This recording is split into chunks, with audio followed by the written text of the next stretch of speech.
What I want you to do, not in the rest of this course, but in the rest of your life as a scientist, and I don't care whether you will be doing graphene or general relativity or neuroscience or big data, whenever you approach a problem, the first thing you always ask yourself, does this problem have a symmetry?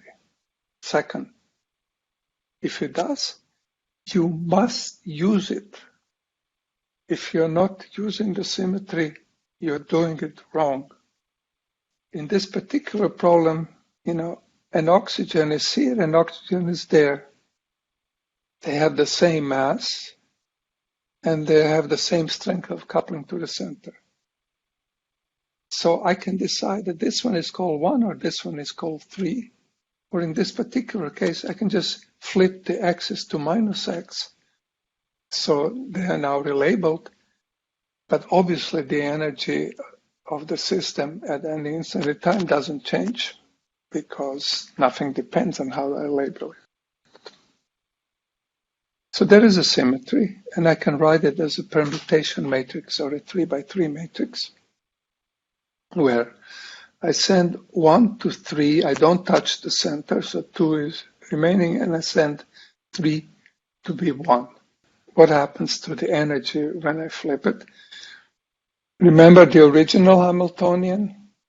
It had A minus A0, etc. After you flip it, A goes from here, nothing changes to the center, and the other A goes from there, and that's, you can do this calculation twice. First by multiplying them in one order and the other one, and you find the result is the same. In other words, Hamiltonian computes, it's a symmetry. Sigma is a symmetry of Hamiltonian. Observation number 1. Observation number 2, if I flip the axis and flip it again, I should be back. And indeed, if I square the sigma, I just get identity matrix. Now, sigma square minus 1, I can write it as sigma minus 1 times sigma plus 1 equals 0. So I can just write out Hamilton-Cayley equation for the system just by thinking.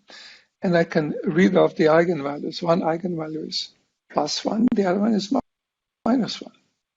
Whenever I have eigenvalues, I'm supposed to construct projection operators.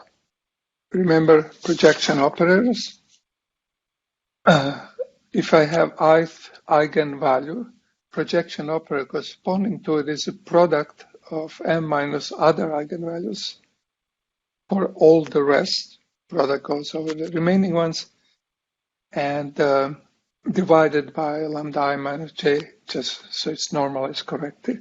We worked out one case where I only have 2 eigenvalues already. What happens is when you have 2 eigenvalues, product is very simple. There's only one term left, so there is no product. And there are 2 projection operators. So let's evaluate them. The first projection operator, which I'll call P plus, is you take the matrix. Matrix right now is the sigma, right here. Difference of the 2 guys is 2, so that's this 1/2.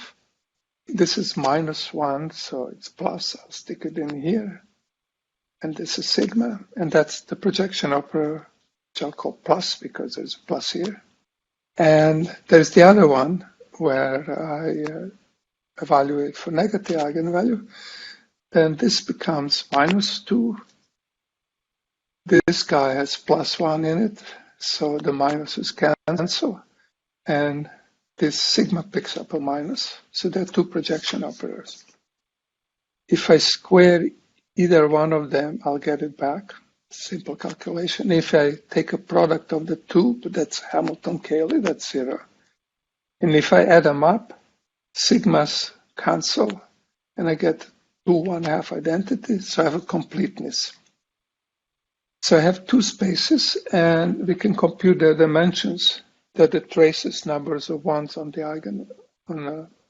diagonal of the projection operator.